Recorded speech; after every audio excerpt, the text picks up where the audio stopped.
Hi, everyone. Thank you for joining us today for this exciting fireside chat. Thanks to the XRPL community for hosting such an amazing event in Amsterdam. I'm sure everybody's having a lot of fun. I know we are.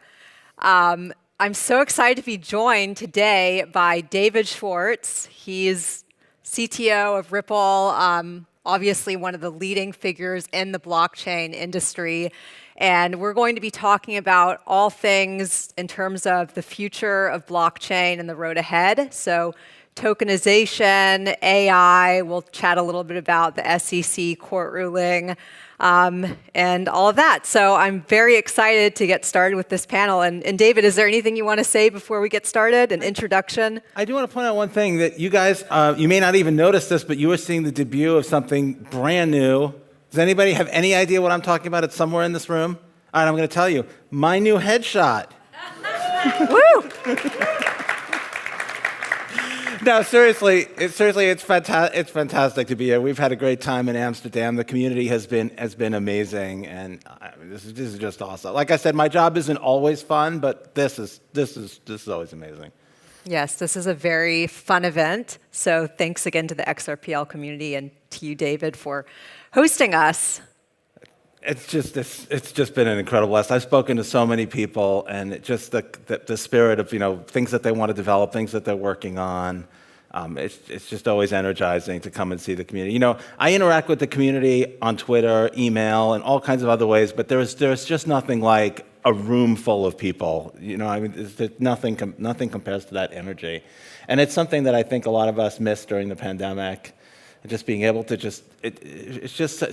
there's no difference. It's so much more tangible when you can actually see it. You know what I mean? When it actually is there in front of you in the form of bodies and people who walk up to you and have conversations, and excitement doesn't come through in an email. It doesn't really come through well in a Zoom conference. You can't build a movement. You can't, those kinds of things just have to happen in person. And so I'm just so excited to be here. Yeah, definitely. Cool. So without further ado, let's get started with the fireside chat. So David, we have to address the elephant in the room, the SEC lawsuit. Many developers in the US have been closely watching the outcome. The court said that XRP is not in and of itself a security, so congrats to you and Ripple. Thank you. Yeah, it's big news.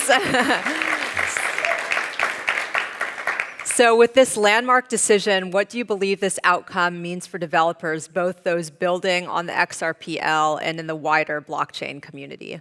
So it's not over yet, but I mean, this is a huge inflection point. It feels like there's kind of a bit of a change in the tide. Obviously, this ruling is enormous, specifically, as you mentioned, the finding that XRP, the token itself, is not a security, and that's not something that's being appealed or being disputed. That's as close to an established fact as you're going to get.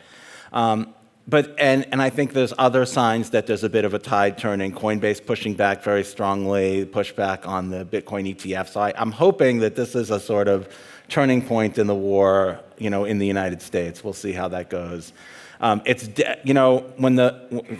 2.5 years from what I call the worst Christmas ever. I mean, that was just such a blow to our morale and to our spirit. And then 2.5 years without, any real good news on that front. And then this ruling just really, the case is not over, but it was a huge change. Unfortunately, I mean, the regulatory environment in the United States is still not great. And so I generally, my heart breaks to tell crypto projects that they probably, depending on what they're trying to do, they probably want to stay out of the United States if they're going to hit any of the hot buttons, any of the things that, the United States government has shown, that they want to they're going to create a problem. For companies like Ripple that have the money to operate outside the United States, it's not as big of a handicap, but my heart breaks for small groups of people who are located in the United States. Like, what are they supposed to do? You got a group of 5 or 6 people who are based in, let's say, San Francisco or something, or Austin, and they don't have the money to operate outside the United States. It's just sad to me that there could very well be a technological and financial revolution, and the United States has kind of, at least for now, decided to sit it out. But I mean, there's certainly cause for optimism. I think we're going to see pushes for change in regulation. I think one big setback to that, of course, was Sam Bankman-Fried. He was the voice of crypto regulation in Washington, D.C., and I think a lot of senators and congressmen stuck their neck out for him and basically said, look, this is someone, there are good actors in this space who want to see regulation to organize the space, and unfortunately, they feel like they were betrayed and they look like fools. And so now basically the movement for constructive regulation has become associated with one of the largest frauds in the industry. So I don't know. But on the bright side, there are certainly other regulatory jurisdictions where the environment is much more friendly. So there are certainly places in the world where you can build a project, and this isn't going to stop the technology. It just unfortunately may mean that the United States doesn't play as big a role in it as they could have. I went through the sort of internet revolution, and that was very influential on me. And a lot of people may not know, particularly if they're younger, that there was a huge battle over the technology behind the internet around encryption, and criminals will use it to hide information so that law enforcement can't subpoena information to stop terrorist financing and spread of child pornography and radicalization of terrorists. And there was a big battle.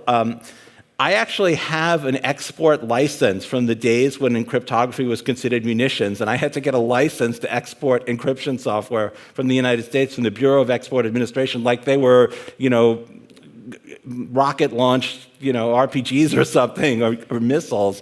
I mean, we won that battle. We won that battle, and the internet has democratized the flow of information in ways. It used to be if you wanted to say something, you had to get a newspaper or a book publishing company or broadcast television station to let you do it, because there was no way to reach the world otherwise. And we won that battle, and so it's just sad to me that the United States has not taken a more active role. Yeah, but it is exciting to see that Ripple is kind of leading the way and hopefully creating change for the regulatory environment in the United States. I mean, that's a lot of weight on Ripple's shoulders, but I do think that in the coming years, also with Coinbase and Binance, we'll see progress being made in the United States. That's a big change from 2.5 years ago, because when the SEC first sued Ripple, a lot of the perception in the blockchain space was good. They're going after the bad guys. Which, and they basically said that they basically felt that they would go after Ripple and then they would sort of stop because somehow we're so bad, and I think I don't think anybody believes that anymore. I think it took 2.5 years. It took the SEC coming up with everything they could possibly find. They never accused anybody there's no fraud accusations, in the case. And then the SEC went after lots of other projects, and I think that was kind of the turning point, and they did it in a kind of underhanded way. In many cases, instead of going after the project themselves, they would go after an individual, basically saying that you committed this fraud with a security, attacking the project indirectly. And those kind of tactics have really changed the tide, at least in the perception inside the cryptocurrency community. You will find very few people today, maybe some Bitcoin maximalists, but that's the only people you'll find today who think that the SEC is actually legitimately going after bad guys and trying to police the space.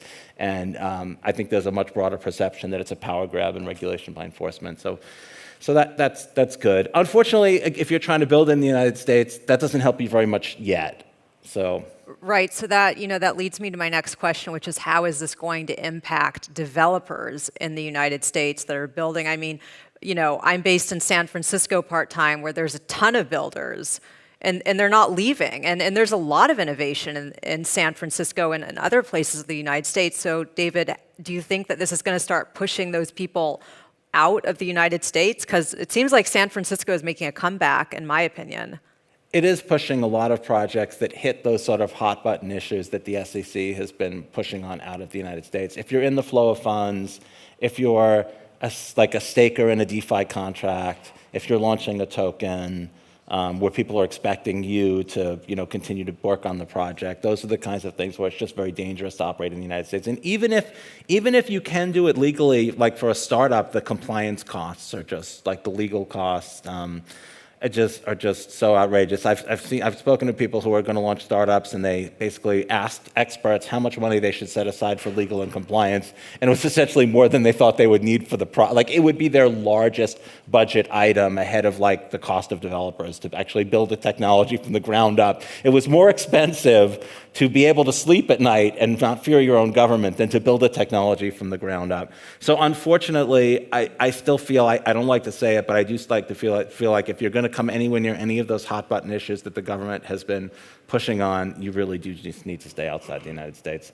I hate to say that, but I mean, Yeah. I like to sleep at night. I think other people do too. Right, yeah, I do as well. But for people based in places like San Francisco, what projects or what are people building that you think it's okay to be in the United States? You can be a technology provider if you're not in the flow funds.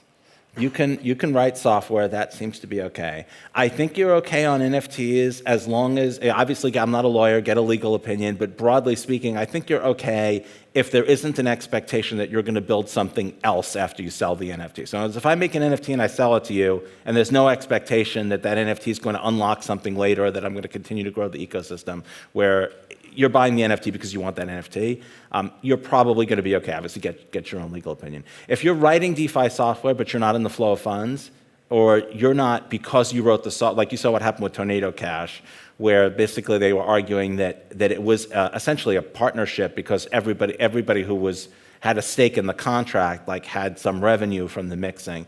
So if you're in the flow of funds like that, if you're in control, and this is one of the sucky things where the regulation is supposed to protect consumers, and essentially what's probably going to wind up happening is people are going to have less control over these technologies to avoid the regulatory problems, and as a result, if something goes wrong with them, there isn't going to be any, I'm sure you've all heard stories of tokens locked in smart contracts that misbehave, and there's no way to get the tokens out, and it's too much of a regulatory risk for the people creating these contracts to leave themselves some way to control them. So I don't know. It's a little sad. I would say try to find a way to get out of the United States. Really find an environment that's more regulatory friendly if you're going to hit any of those hot buttons. If you're launching a token, if people are going to rely on you to build the platform, if you're going to have control over the flow of funds, any of those kinds of things. Sorry.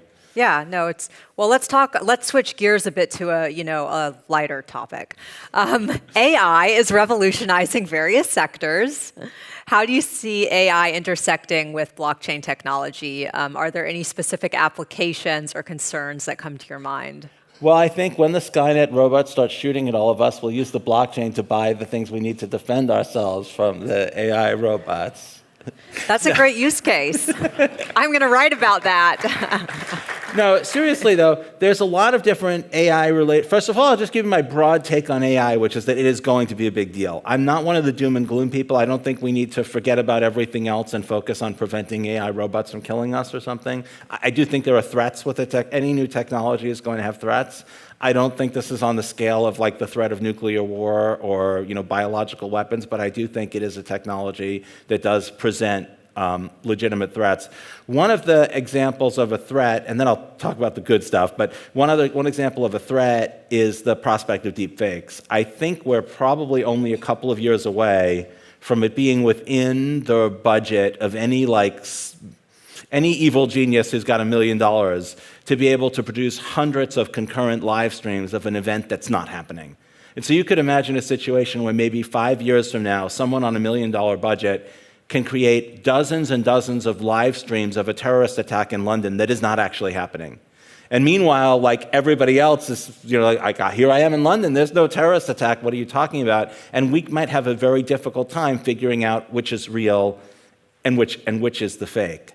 And that's a situation that we could really be in. And it's kind of funny, about at least 20 years ago, I was asked a very similar question about fakes at a very, very different conference from this one, as you might imagine. And I said that democracy allows people to have differences of opinion, but generally assumes that they can agree on facts. If you're going to have an election, we have to agree on who the candidates are. When is election day? These basic things. We should be able to agree on who the current leadership is, right? These are basic facts that we should be able to agree on as the sort of base from which we can have our differences of opinion. If we can't do that, it's hard to imagine how you can have a functional democracy. In the United States, the example I gave, I was in the United States at the time, is I gave an example of an election where we might not even be able to agree on who the current president is. And it turns out to be very prophetic, because if you know what's going on in U.S. politics right now, there's a significant group of people who are saying we can't trust the results of the election, and there's another significant group of people saying there's absolutely no reason to say, like, there's no basis, in fact, for that claim. And this is a very basic factual, the kind of thing that should not be in dispute. And AI is going to make those types of disputes much more common and much more difficult to address. It's going to make it much more easily for people who want to create that type of confusion to do so. And that's also going to mean it's going to be harder to hold people to account. Let's say I do some terrible thing, and there's video evidence, and there's pictures, and like you've got all the evidence that you would have needed, 40, 30, 20 years ago to be absolutely certain I had done this I don't know, maybe I shoot somebody, and like there's a video of me holding the gun, and right? I can claim that's a deep fake. And there's a problem in that how plausible is that claim, and how can you know whether I'm telling the truth or not? And that's going to leave us in a situation where it's going to be very hard to hold people accountable, and it's going to put pressure on things like our justice systems. It used to be that forensic evidence wasn't a thing. Like all you had was you had eyewitnesses, or you couldn't tell who did something. Today, we have lots of forensic evidence. We have things like DNA and bullet matching a bullet to a gun. And there have been some abuses. I don't know how many of you know about some of the stories of abuses of people who claimed that they could match bite marks to teeth when they couldn't, people who claimed that they could prove that fires were arson when it was just complete, like pseudoscience. We're going to have another wave of that, but it's not going to be pseudoscience. It's going to be the ability to falsify evidence. It's going to be so easy to falsify evidence so conclusively. And then, of course, we're going to have people who are going to attack legitimate evidence on the grounds that we can't tell that it's not falsified. The only way I see blockchain helping much with that is at least blockchain can prevent you from reconstructing the past. So blockchain can't prevent me from making a false claim now, but it can prevent me from making a false claim about something that happened in the past, because we may be able to use it to date things more accurately. So if there's some legitimate footage from a certain date, it could be time-stamped through a blockchain, and that could make it harder for me to sort of reconstruct the past and claim that some footage I'm showing you now was something that happened in the past. That's a small victory, but it's a victory. So from the doom and gloom to the good stuff, some of the potential for AI, AI image generation has come an incredible, I don't know if any of you guys saw my tweet, but I had a tweet where I showed what AI image generation looked like just 1 year ago and what it looks like today, and the difference is just astounding. It's just astronomical. And it was these images of a girl, and someone said, 3 years from now, you make the image and she comes to your door, which, it's funny. But it's almost true. That ability is going to sort of democratize the ability to create illustrations and artwork, and people will be able to express themselves in ways they couldn't before. I think that's important, but not nearly as important as what things like ChatGPT and large language models have been able to do. And that's a very dangerous technology because they have no conception of morality or truth. What they try to do is they try to give you the answer they think you want. And they're very good at giving you what you think you want, which has little to do with whether it's truthful or accurate in many domains. I'm sure many of you have seen, I tweeted about it, the lawyers who cited cases that did not exist because AI created those cases. Because typically when you answer a legal question, you cite cases, and people want you to cite cases. So it cited cases. It didn't know that it was important that you cite cases that in fact exist. It had no idea that that was kind of a very important thing in the law, which it is very, very important thing in law. These lawyers are very lucky that they didn't get this far, but we're going to see a lot more of that. We're going to see a lot more of reliance on AI without people understanding the limitations of AI.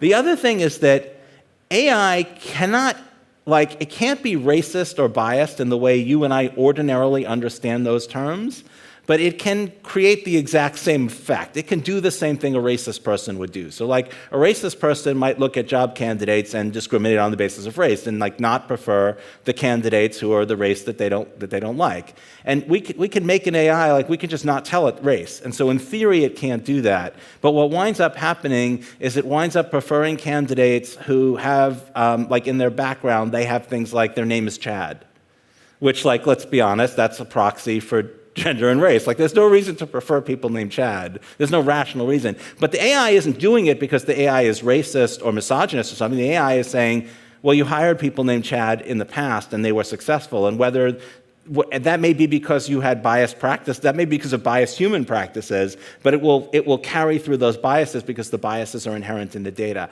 If you ask it to draw a woman, you'll probably get like a young white woman, because most of the training, that's what like a lot of the training data consists of. And if you want someone from another race, you have to tell it that. So it's sort of like the default is whatever is dominant in its input data. And what's dominant in its input data can carry forward human biases.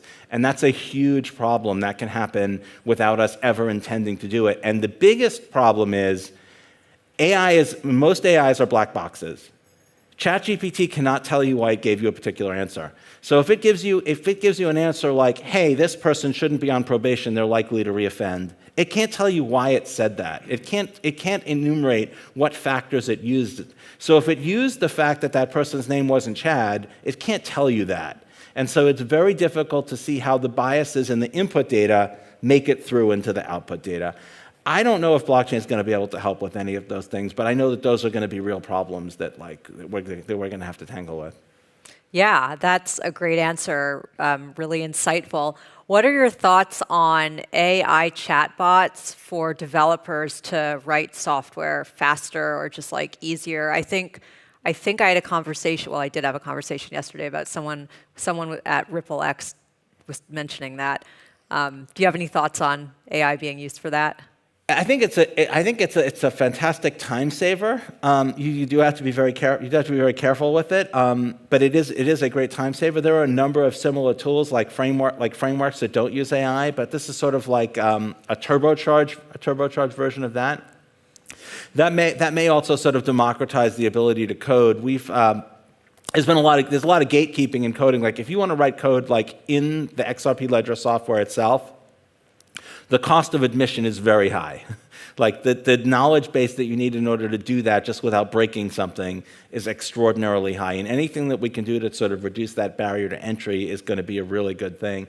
AI is one of the technologies that does seem to be improving that quite a bit. I have not messed with it myself yet, so I can't tell you what the firsthand experience is like, but I've seen people who wanted to write a game in a particular framework, and they told the AI just the most basic parameters of the game, and they actually had a functional working game, like a couple of iterations, like, oh, you didn't understand what I meant by this, but a very like conversational interaction, and then they had a working game.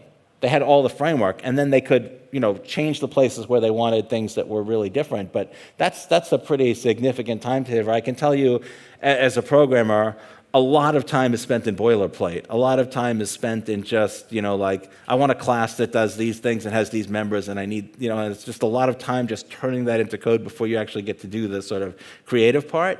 And anything that could streamline that is going to be fantastic. We'll see how that goes. But I mean, if you look at where AI has come in just 2 years, I don't see any reason that's going to slow down. Some technologies, you see these revolutions and then they sort of slow down, and so then they don't have the impact that you might have thought.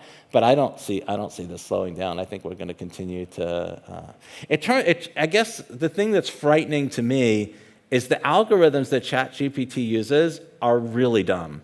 Like if I explain them in detail, you'd be like, seriously, that's what ChatGPT is doing? That doesn't sound like that should be able to produce anything. Like we thought that like if you wanted to create something that could do the kinds of things that ChatGPT could do, you'd have to do them more or less the way a human brain works. You'd have to sort of like implement general intelligence. And it turns out that you can fake a very significant fraction of what we think of as intelligence in these I hate to say it, but they're shockingly dumb. They're basically just pattern matching. They basically find patterns in the input and replicate them in the output by giving the output that tends to match the types of inputs. Like, we don't think of that as intelligence. We think of that as just like very simple number crunching. And it's a little frightening to think that what we think of as the outputs of intelligence may be easily produced with algorithms that don't seem very intelligent to us. I don't know where I was going with that, but I hope you found that. Yeah. I mean, no, because I think a lot of people think AI has all the answers, but like you said, I agree, it's a time saver. I'm not going to use it for writing because I'm a very good writer and I don't need help with that, but maybe someone who's not a good writer may want to use an AI tool to help them save time to write a paragraph or whatever. That I have used ChatGPT for, and it's been tremendously helpful. Okay. I'm super awkward with certain types of things. like certain types of responses to people, like when a project doesn't go well, and you have to tell the team, hey, I understand you guys, did what you needed, you tried your best, and it failed through no fault of your own. Like if you go to ChatGPT and you say, I need to send a message to a team that worked really hard on a project but failed due to external events they had no control over, and I want to, motivate them to keep at it and express sympathy. How should I do that? And he'll do a phenomenally good job of giving you a letter. Or if you say like, I invited my best friend to my wedding, but my fiance hates him. How do I tell him he's not invited without hurting his feelings? Like, I don't know how to do that, but ChatGPT is fantastic. ChatGPT is actually fantastic at that kind of thing. Seriously, These are great give it a use try. cases. Yeah, no, that's wonderful. Thank you for sharing, David. It's better at emotions than I am. Yeah, no, I mean that's crazy. But in fairness, though, what it's doing is there's a lot of emotional content in its input, and it's sort of mining that and spitting it back out. It is not, it handles emotions the same way like Mark Zuckerberg does. Yeah, interestingly enough, I had to write a creative piece one time, and because I'm not a creative writer, I used to be, but now I'm just very straightforward. I actually did ask ChatGPT for help, and it was very emotional and creative. Yeah, it seems like it, right? Yeah, it was much more emotional and creative than I am. But what it's doing, though, is that it is, I mean, in a literal sense, it's not emotional or creative. What it's doing is there's a tremendous amount of emotional and creative input. And the funny thing is like we think of being creative as finding things that are not in the input, right? Like if you're just regurgitating the input, that's not creative. But it turns out that a very significant fraction of what we describe as creative is just rearranging input. And the proof of that is that you can give ChatGPT a question and it can produce an output that honestly seems creative. Yeah. And so it's a little frightening to think like when we're creative, are we just, reorganizing input the same, I think we solve problems very differently from the way AI does. It's just shocking that the things that we thought that you needed, the sort of emotion and commitment to truth and all those sort of things that we value in people that we interact with, that we thought you needed to produce those types of outputs, you can produce those outputs without having those things. Right. That's a little scary. Yeah, it's crazy. Okay, let's talk about tokenization. The concept of tokenization has grown beyond just cryptocurrency. Assets, rights, and even identities are getting tokenized today. So how do you envision the broader role of tokenization in reshaping finance, and where does XRPL fit into the narrative? Yeah, there's been a lot of interest recently in real-world asset tokenization, even from outside the crypto space, from traditional finance. I think people are starting to realize that there's a lot of friction in the transfer of certain types of value. Real estate is like the best example of an area where there's high friction. And some of that friction is inherent. If I'm buying a piece of real estate, like I have to check it out. It's not, real estate is the ultimate in something that's not fungible. But a lot of that is just legacy, the way the systems work. Things like small investments, things like loans and mortgages, like tokenizing those things democratizes access to them.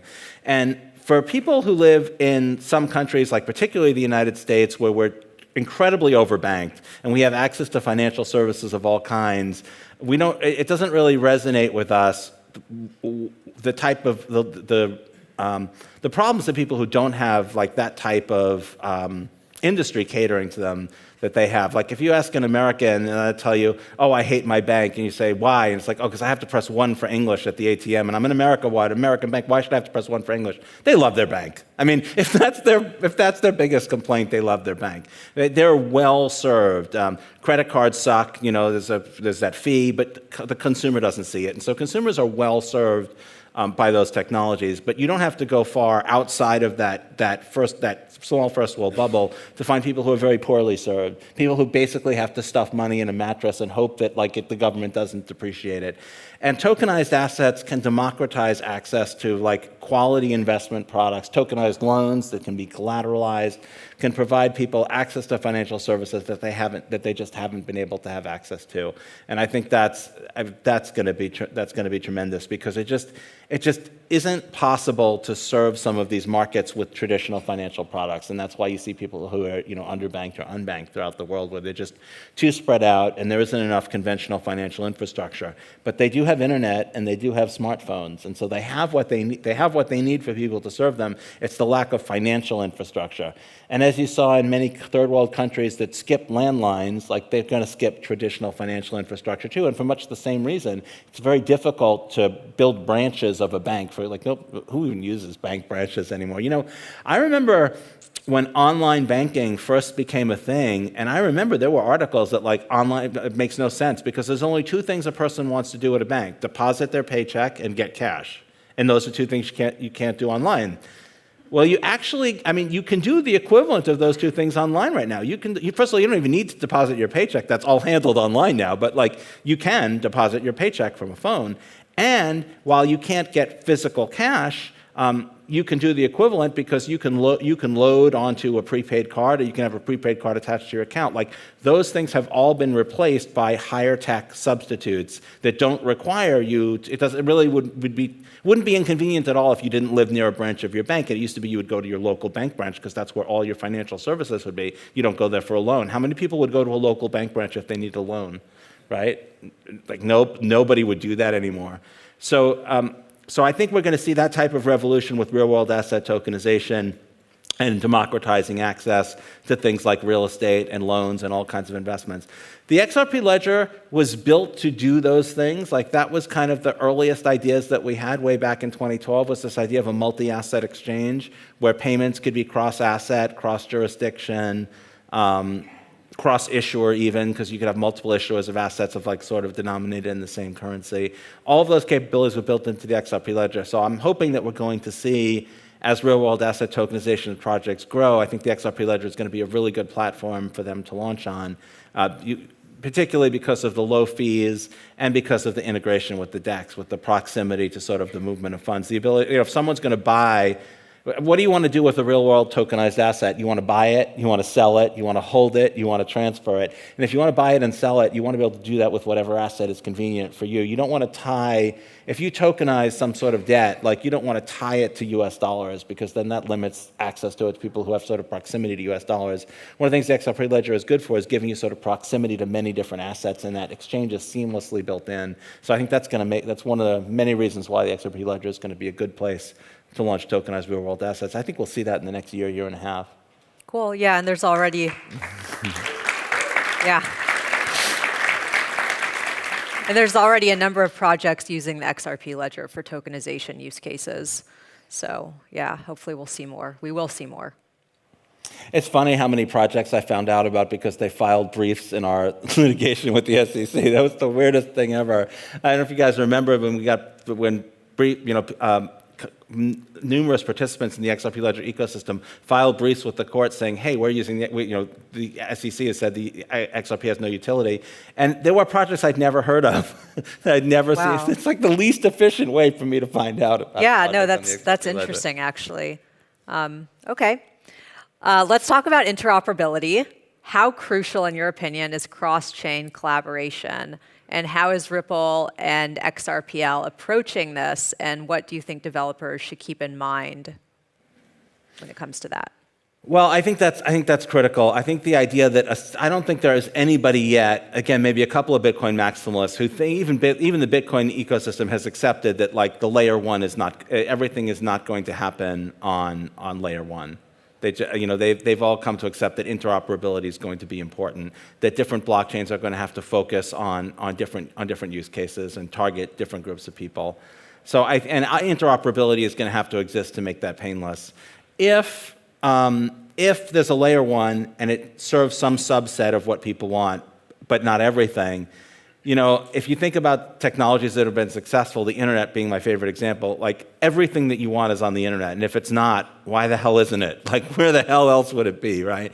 Like, that ecosystem has everything you could possibly want it. And that's why probably every single person in this room has a phone on them that gives them access to the internet. And the vast majority of you probably have home internet access. And it's not for any one specific thing. It's because the whole ecosystem has tremendous value to you.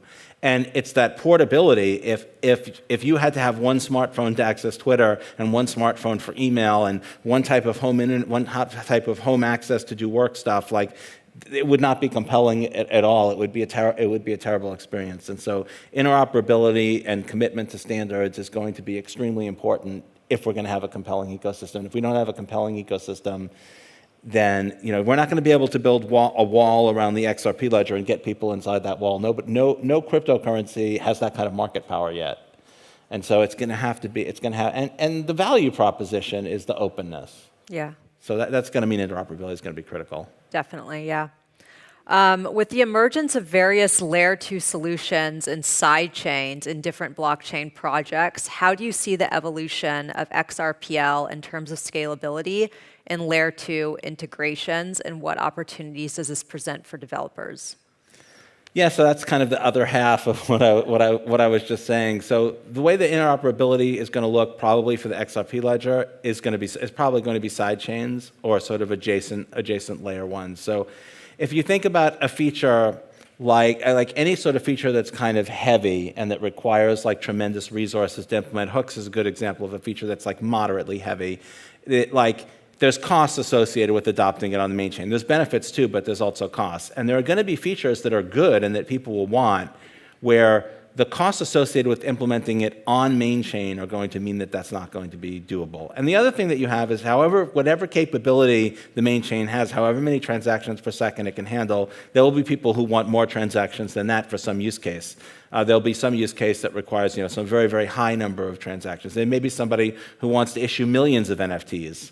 And their use case may be very important to them, and the rest of us may not care about it. It doesn't make sense to put it on main chain. But we don't want to exclude that person from the ecosystem because there would be no reason. There'd be no reason to say no to someone who wants to build something that adds value to the ecosystem. It just can't go on the main chain.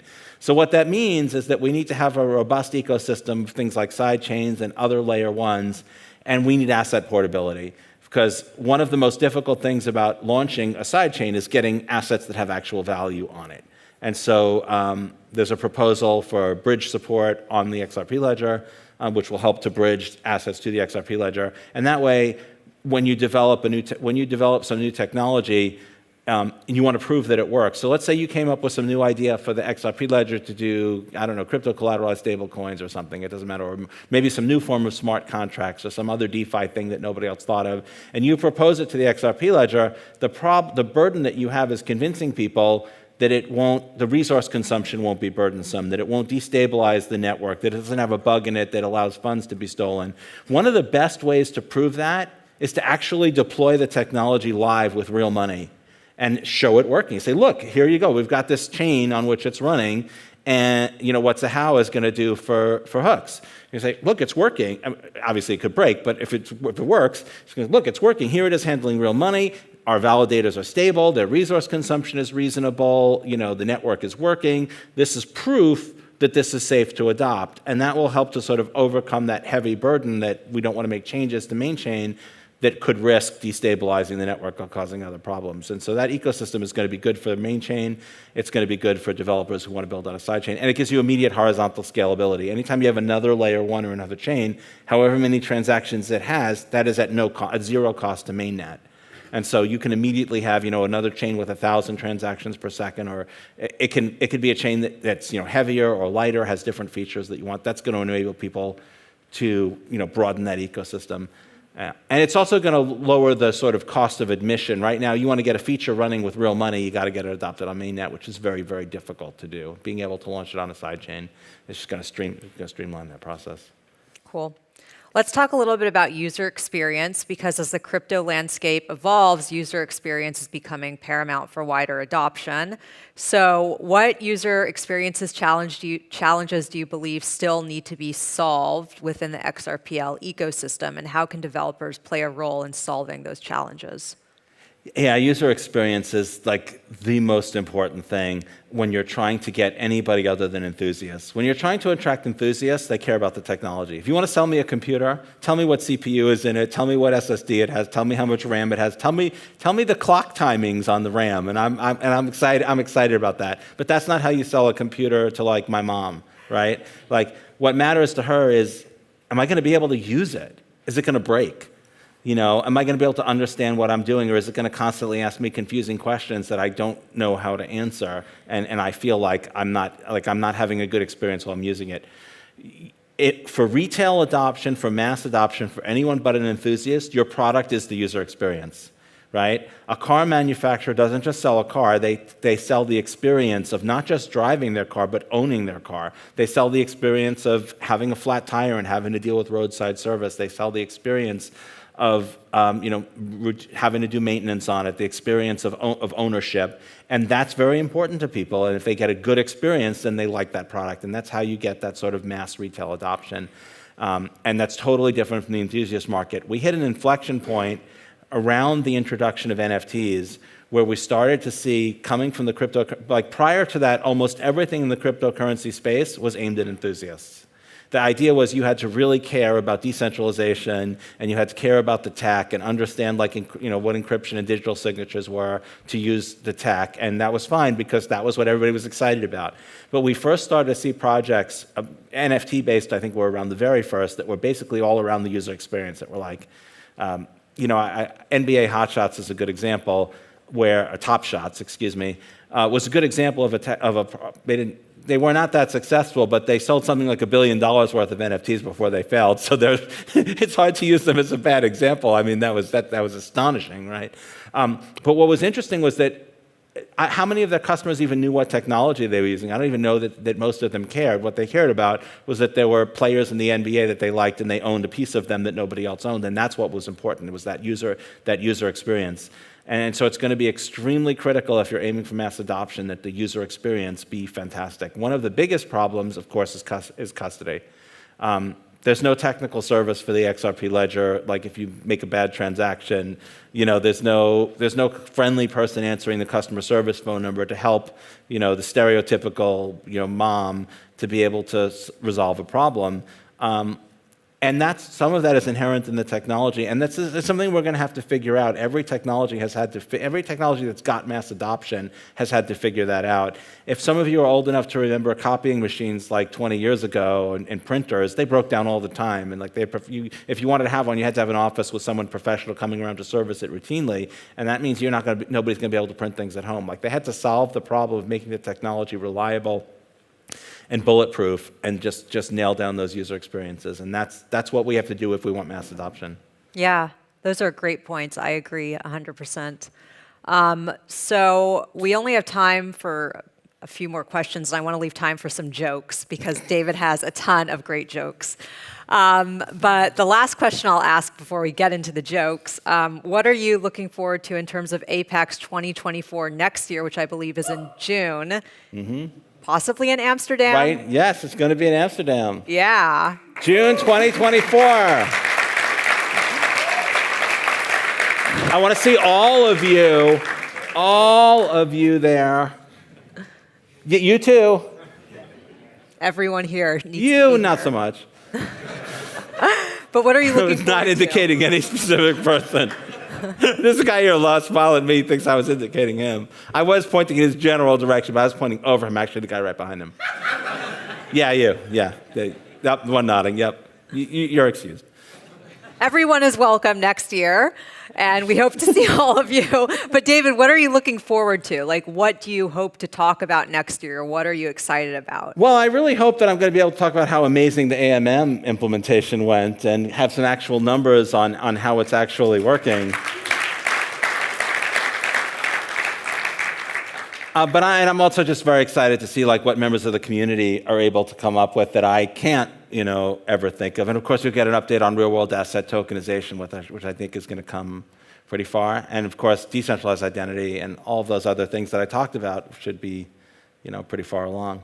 Cool. Anything else before the jokes? No, we've got 3 minutes for jokes. I know sometimes your jokes can be about 3 minutes, so.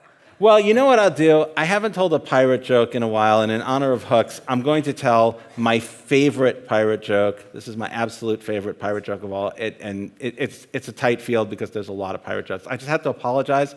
I cannot do a pirate accent. I apologize for that. You will not hear a pirate accent. You'll have to imagine that the lines that a pirate says are in a pirate accent, but I'm not even going to try to do it. So a man just finished work, and he's walking home, and he's kind of thirsty. He passes by a bar, and he decides that he'll stop in and get something to drink. So he stops in the bar, and he sees a man at the end of the bar in a pirate costume. And I mean the most amazing Hollywood-grade pirate costume you've ever seen. Peg leg, hook hand, eye patch, everything but the parrot. And he walks up to the guy and he says, I can't help but noticing that is one of the most incredible pirate costumes I've ever seen. He says, pirate costume? I'm a pirate. He's like, oh, that's very funny, but there aren't pirates anymore. He goes, no, there still are pirates. He's like, no, there aren't pirates. And it's like, no, there still are pirates. I'm a pirate. He says, all right, if you're a pirate, how'd you get the peg leg? He says, well, you're never going to believe this. It was my very first day as a pirate. Got into a battle, you know how it happens, and lost my leg. Won the battle, but they cut my leg off. When you're a pirate, you get a peg leg. The guy's like, I guess I don't know what I expected, but okay. I don't know that I believe that, but all right, tell me about the hook hand. He says, well, you're never going to believe this one. It was my second day as a pirate. I got into another battle, and I was unsteady because of the peg leg, and they cut my arm off. And when you're a pirate and you lose your arm, you get a hook hand. He goes, oh, I guess I don't know what I expected. I guess that makes sense. I don't know if I believe that, but I guess in for a penny, in for a pound. How'd you get the eye patch? He says, well, you're never going to believe this one. It was my third day as a pirate. We were coming into port, and I heard a sound up above me. And so I looked up, and a seagull just relieved himself right in my eye. He goes, I don't know that I believe the peg leg. I don't know about the hook hand. But there is no way I'm going to believe that you lost your eye because a seagull, crapped in your eye. He says, well, you have to remember, son, it was my first day with the hook.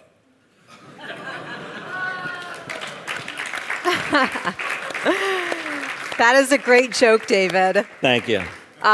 Cool. Well, on that note, I think Nothing can follow that. Yeah, nothing can follow that, so I think we're good here. Thank you, everyone, for joining us. This has been an amazing event. I can't wait until next year's event. And David, it's always a pleasure to speak with you. I'm sure the audience has gained some very insightful information from this fireside. So thank you for doing this, Rachel. Yeah, I appreciate it. Thanks, yeah. Thanks, everyone.